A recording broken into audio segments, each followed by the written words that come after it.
Welcome to the Pharmacy Frontiers podcast, a podcast dedicated to the profession of pharmacy. Today, we're thrilled to welcome a pharmacy future leader, Dr. Lacy Epperson. Let me remind everyone that the Pharmacy Frontiers podcast is available for streaming and download on your favorite podcast streaming app, whether it be Podbean, Apple, Spotify, or YouTube. The comments and opinions shared today are those of our hosts and our guests, and not official statements of the Missouri Pharmacy Association, Mitchell Pharmacy, nor Mercy. Let me turn the microphone over to our co-host, Tim Mitchell, to introduce our guest today. Well, thank you, Daniel. And, I get the esteemed pleasure today to introduce one of the most progressive pharmacists I think I've ever worked with. She's an amazing individual, has done so many things in her young career, and is showing leadership like a pharmacist, like no other pharmacist I've ever been with. And I've worked with a lot of good pharmacists and been around a lot of great pharmacists, but she's up there. And I don't want to feed your head a whole lot of stuff, but Lacy, I let you kind of introduce yourself, kind of tell your beginning of the profession, even though you haven't been in pharmacy for a long time. And then we'll start asking you some questions. So welcome, Lacy. Thank you for being on today. And I guess you can start maybe with your journey and how you thought about becoming a pharmacist and where you went to school and that whole bit. So fire away. Sure. Thank you both for having me on, and thank you for the kind words, Tim. You didn't have to say that. I didn't pay him to say that, and he doesn't pay me to do anything additional. So we make a good team. But so I actually have known that I've wanted to be a pharmacist since this is hard to believe, but since I was 9 years old. Kind of a long story behind that, but I'm definitely a planner. So I was thinking about my future and how I'm a very independent person. And so I wanted something that I could find independence in my future if I ever needed to. And I watched my uncle go through cancer at a young age. I watched how those medications were potentially helping him or extend his life while he was on hospice care. I went through a lot of different things with that. I of course wanted to research and reaffirm all of this. And so whenever I went through high school, I had an opportunity to get my pharmacy tech licensure, as well as my CNA, CMA, and phlebotomy tech as well. And so I went through all of those programs while I was in high school. I came out of high school with, fortunately, some college credit. I was able to do the fast track through the Missouri Southern State University to get my prerequisites for pharmacy school. I am fortunate I was able to get into UMKC. So I was at the Springfield Satellite Campus at UMKC, went there for 4 years.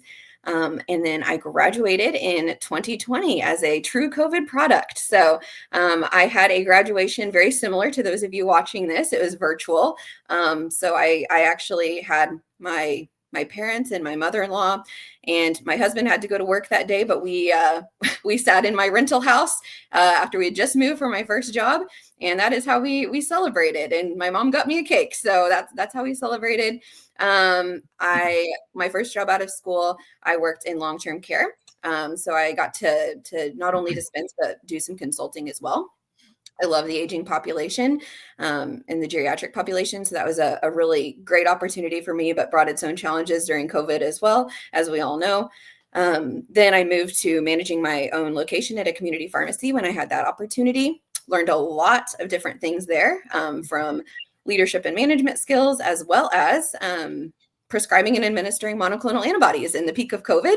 And then I've been with Tim at Mitchell's Drugstores ever since. So going back to the COVID stuff, I mean, we always, I find it interesting. We always measure things that are going on in our life or profession. So what'd you do before COVID? What'd you do during COVID? What'd you do after COVID?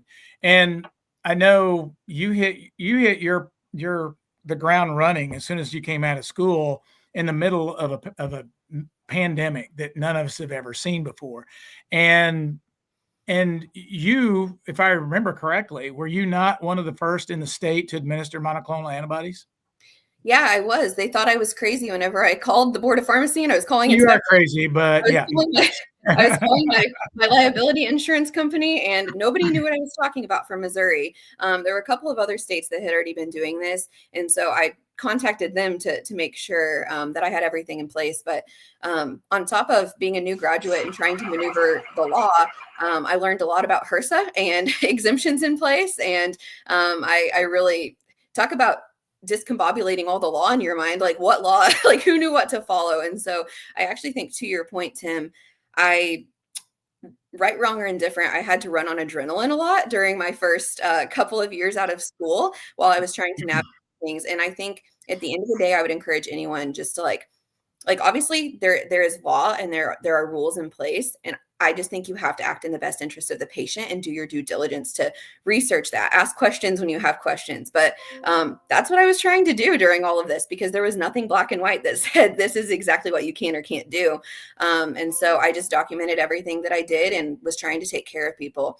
And I guess part of that as well, on a personal note, I actually lost my grandmother to COVID. And so I had started my position, this new position at that pharmacy where I was prescribing and administering the monoclonal antibodies just a couple of months after I lost my grandmother. And so I was like, definitely, like, if I can save other people, you're like, on a mission. Yeah, you're on a mission. Helping them. And so I just feel, in a way, feel that God positions us in certain places in our life and at certain times. And I just wanted to act on that and not miss an opportunity. So, yeah, well, that's an interesting story, and I appreciate you sharing that. So, Daniel, you got any questions for Lacy? I've got a bunch, but I'll let you ask some. Well, Lacy, I know now that you're with Tim and the Mitchell Pharmacy Group, you are their director of pharmacy clinical services as well as their quality coordinator. Is that correct? Yes, quality coordinator for the diabetes program. Yes. Oh, very good. So that takes you beyond just raw pharmacy activity. Then you must have some leadership responsibilities as well and some quality control measures. Yeah, so I have had a really unique opportunity since working for Tim. And actually, believe it or not, all the things I just told you happened in a really, really short time frame, which is hard to believe because it seems like such a long span in my life. But I've actually worked for Tim for almost 4 years now. And so COVID lasted what, 20 years?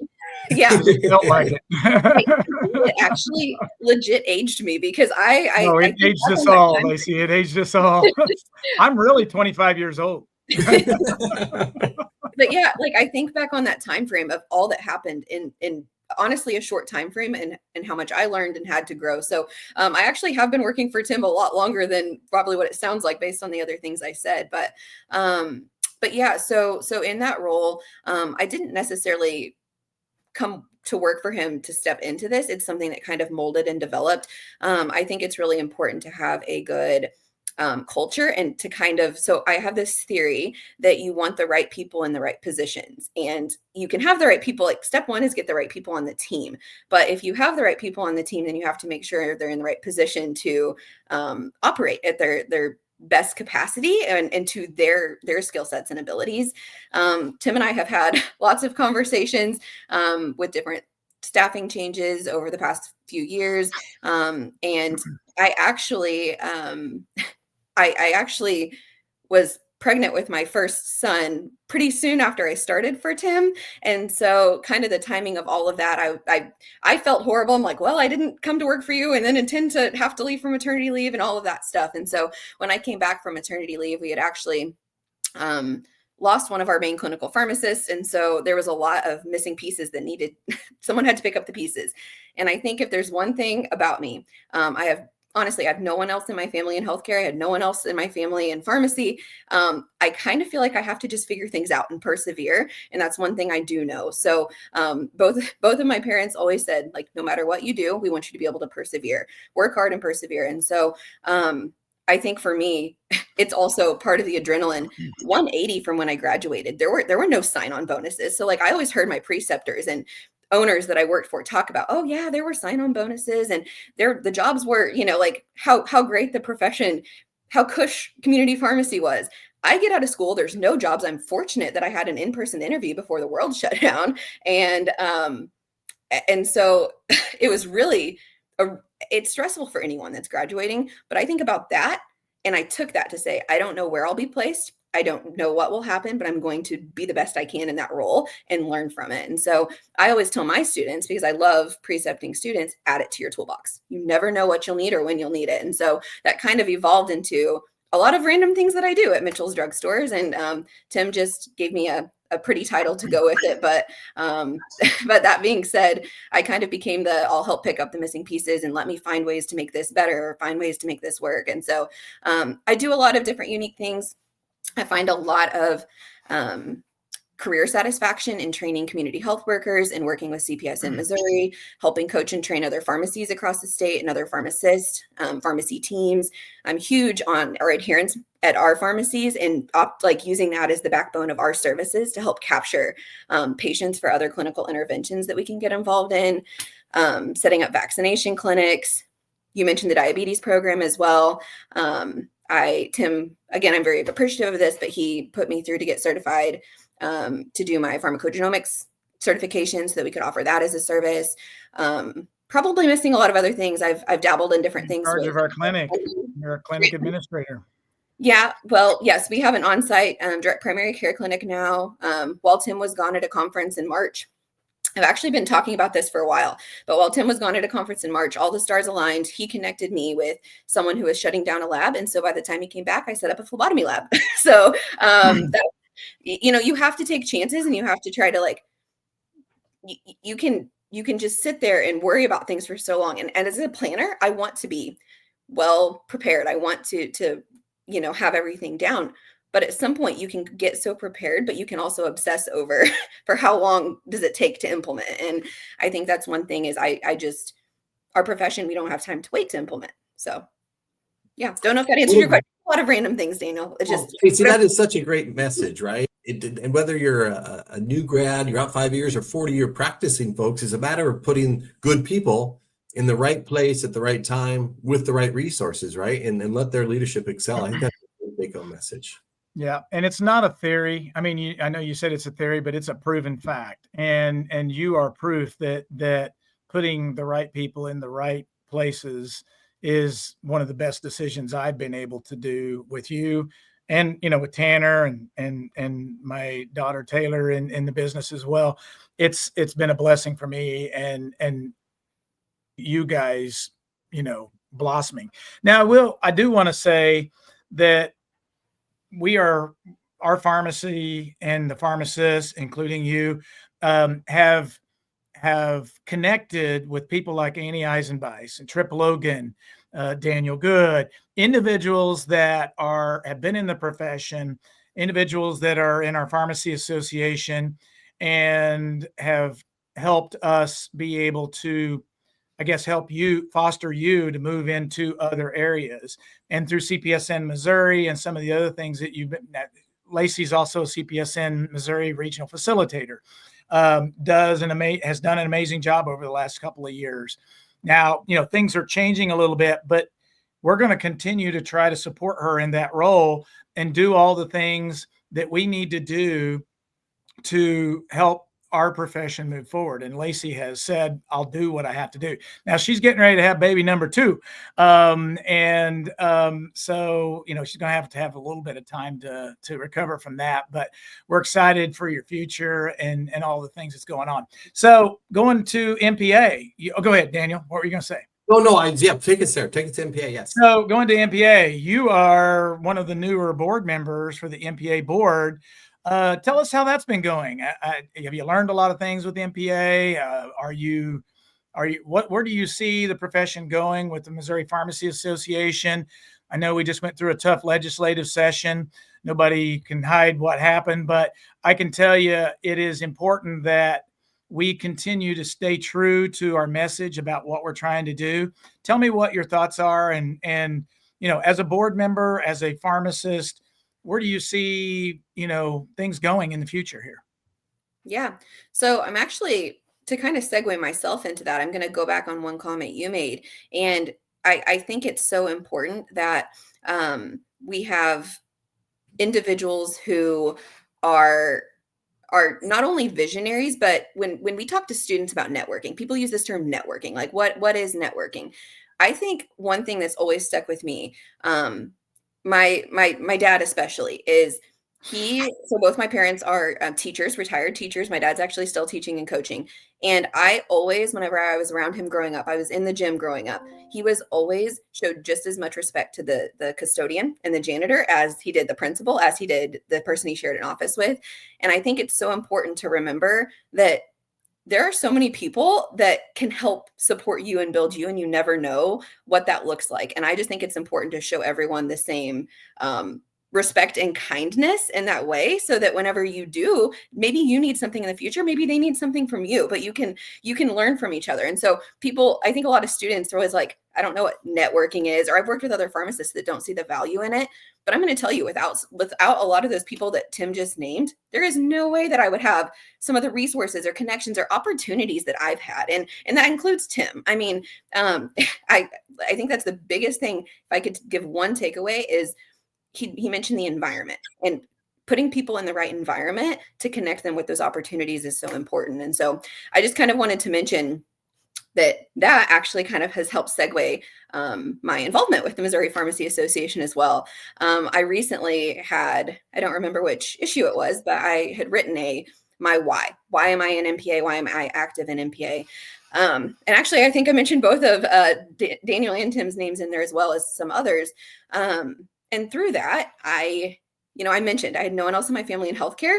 My family is so supportive of me, but they said, we don't know, like, we know you'll be okay. We know you'll advocate for yourself, but we don't know how to best support you. So they're kind of like my cheerleaders, but they didn't have connections for me or pre-existing jobs lined out or anything like that. And so for me, I just really had to put myself out there. And so I felt like it was really important to get connected with the right people and have the right mentors kind of through school. So I always hesitate mentioning people because I will leave someone off. And so I don't like that. But one thing I just want to say is a couple of other names besides your two that you just mentioned. Heather Lyons Burney was my advisor in pharmacy school.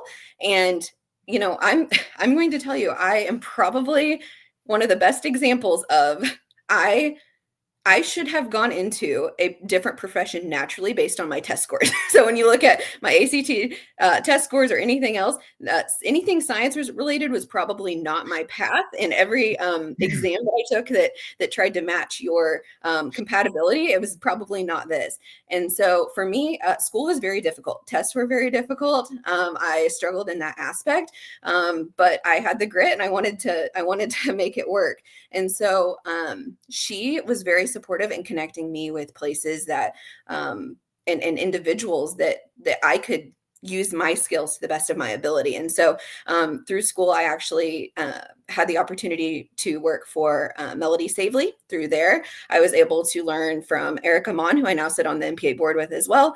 And besides, there were a lot of opportunities there. Through that, I got connected with Annie Eisenbeiss. I already started learning things from her. Melody was actually the president at the time that I worked for her. And so I got to go along to a board meeting. I got to go to MPA annual. Through that, I connected with Tim and I got to see him more. All these things just kind of feed into one another with networking and kind of how all this evolves.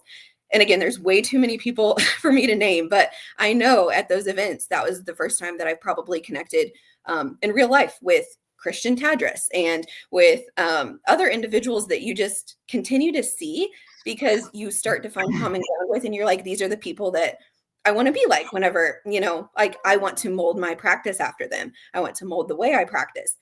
And so through all of this, I stayed really involved through school. Now, I will tell you, I had a goal going into pharmacy school. I'm not going to join every organization because my parents knew that I was notorious for that already. I didn't follow it too well. If you ask any of my classmates, I ended up naturally gravitating towards a lot of the leadership roles. But I would encourage people to put themselves out there. That's the best time to practice that and start to meet the right people and figure out where you belong, sort of. So I did stay really involved with MPA. I started to realize the importance of advocacy in our profession. I'm a very social individual, if you cannot tell that about me or if you have not met me before. And so those were always fun social events for me to go to as well, not having prior connections in pharmacy. And so for me, I really think that foundation was laid when I was in pharmacy school as a student. Now, I do think it's really easy whenever you graduate to get lost in the mix.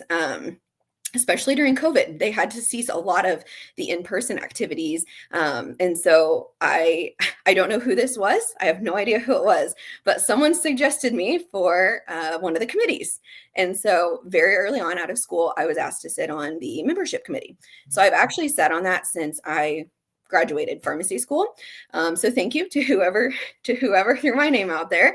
But I've stayed connected. I actually, through some of the places I've worked at, maybe they didn't have as much involvement, but I was really intentional to keep my individual membership up as well, because I have to, everyone wants you to be a member everywhere. So you have to kind of pick and choose, where do I want to be a member and why? I love the locality of practicing with other pharmacists in my state. Even though Daniel and I may have very different roles, we both practice in Missouri. We're both following very similar guidance on the law. We're following very similar protocols. We're following very similar disease states that might be occurring regionally, things like that, And so population health is going to be a lot more relatable for even if we practice in different settings. And so I share all this to say, I have felt connected and compelled to continue staying involved with MPA. I think it's taken the right people to continue to encourage and foster that I, can be a leader at a younger age in my career. I'm not really younger anymore, by the way. I've officially hit the 5-year mark, but so I share that to say that, sometimes it's easy to put yourself in the imposter syndrome, where maybe I'm not actually the right person. And I think about some of these people that I met through MPA, and I'm like, well, they were a lot older than me whenever I met them. And I don't think that has anything to do with it. I think God blessed me with a gift of gab and with a voice in my own mind. And I think that it's important for me to be a sponge and absorb that and learn from others. Yeah, use it. I think it's important for me to learn from others and learn from people in our profession, because I don't have it all figured out. I don't know all the answers. And if I did, then I would have single-handedly have been able to have passed the legislation that we needed this year. But I will say that I can be a part of that, and I want to be a positive part of that. And so, I don't know if that answered your question, Tim, but that's how it's going. I'm learning, and fortunately, and unfortunately, fortunately, I am about to have my second child, but unfortunately, I'm going to miss a couple of things this summer with the board. And so I hate that, because I'm a very dedicated individual. If I'm going to commit to something, I want to fulfill it. So and hopefully they'll give you the opportunity to attend virtually. If you're delivering a baby, they can have a laptop over on the side to be able to. No cameras. Yeah. So I guess we'll segue into that. Family. Tell us about your family. We're on the tail end of our podcast here, but tell us a little bit about your family. Yeah. So I know I've mentioned my parents, and I grew up with my brother, who is opposite of me in pretty much all fashions. And he's also a very successful individual who, I have to laugh, he actually graduated with his bachelor's. He got a major and a double minor, and he graduated in 3 years from college. And I laughed because his graduation was technically a couple of days before mine. And so I laugh and say that my younger brother actually graduated college before I did, but we were both COVID. So my parents didn't have any college graduations that they would have attended. But my husband and I have been married for almost 8 years. So we got married in between my first and second year of pharmacy school. And so he is a saint for following me. He has definitely supported me, and he is probably even more opposite than me in a lot of ways. So it's called Nice Balance. Together we have a 2-year-old son. His name is Jace, and we are about to have our second son any day, but hopefully he stays. I get back from vacation. He stays in there until Tim gets back from vacation. But yes, and then his name will be Layden. And then we have a dog named Obi, and he is just precious. He was the first child. So we aren't too involved yet in many activities, as they are little children at this time, but we know it's coming. I've already got swim lessons on the agenda, VBS. We've got library trips. So we do stay busy in our own way, but I'm very, very, very fortunate, because my mother, who, like I said, was able to retire being a teacher at a young age. And so she helps so much watch and help with my family. So. Well, that's part of the keys to success, right? Is just that balance of how you balance your family, your professional life, how you weave that all together. It sounds like you are well on your way to being successful there. I hope so. Keep praying for me, though. Thank you. Okay. And you say literally anytime. This could happen anytime in the next several weeks to have your second child. How exciting. Yes. It'll be literally anytime after June 12th. I'll just tell you that right now. So, because that's when I get back from my vacation. I told her, you can go on the 13th if you want. Just don't have it on June 12th or before. I will say, with my first son, I actually, I had told him my due date, and I did. I told him, I was like, no, I'll work up until I can't. I mean, until I give birth. And he was great as far as the schedule. But I noticed when the time came, because I wasn't due until mid-November, I noticed when the time came, he didn't put me on the schedule in November. And I was like, hey, I said I can work. Like, is there, like, you know what I mean? And he's like, yeah, no, it's fine. You can show up if you haven't had your baby. But then I kept like pressing, and he was like, I just think you're going to have your baby at the end of in October. Okay. Anyways, Tim was like the only person that thought that. Sure enough, I had the baby in October. So all this to say, this time Tim's feeling extra confident that I'm not going to have the baby early. So we'll see if his intuition's correct. But yeah. So anyways, if anyone gets a call from Mitchell's drugstores needing some pharmacist coverage in the next couple of weeks, we may put a call out, so we need some help if she has to go. Daniel, we may need you to come down and fill in. Maybe I need to go down there and orient a day first. That's right. If you got time to give me a little. Yeah. So, well, Lacy, we try to, or at least whenever I'm on the podcast, I always try to throw out, tell us a little something about you that not everybody knows. It might be an interesting fact about Lacy Epperson. This is actually the most stressful question, because I'm kind of at a point in my life where I don't feel like I have a lot of like fun facts about myself. I do. I work a lot. I come home and take care of my family. I used to have more fun facts, but if you've worked with me, you probably know this. If you haven't, then this will be new, I guess. But I'm pretty ambidextrous. So I actually do things with both hands pretty equally.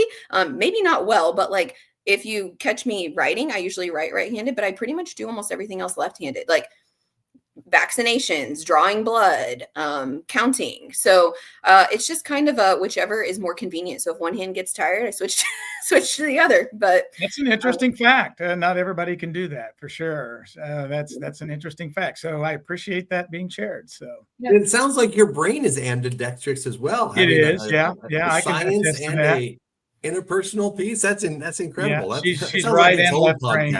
Yeah, she's full brained. That's what we'll say. or half of each. I don't know yet, but yeah. Well, Lacy, thank you for having or taking the time to be on. We've enjoyed having you on, and I know that we could probably continue this podcast for another hour or so, talking about all the things that you're involved in. I do see you as a profession leader, emerging leader, whatever you want to call it, and the things you're doing are really making a difference in the profession and the people that you take care of, and we appreciate all you do. Daniel, do you want to close us out? Yes, I will. Thank you very much, Lacy, for joining us. You truly are an inspiration, not just for your generation, but for others that are listening to our podcast, of how you are shaping your career to be a leader for the future. Really appreciate that. And we appreciate and encourage our listeners to share this episode with their friends and on their social media. And all of our Pharmacy Frontier podcasts can be found on their favorite streaming app. So until next time, make it a good day.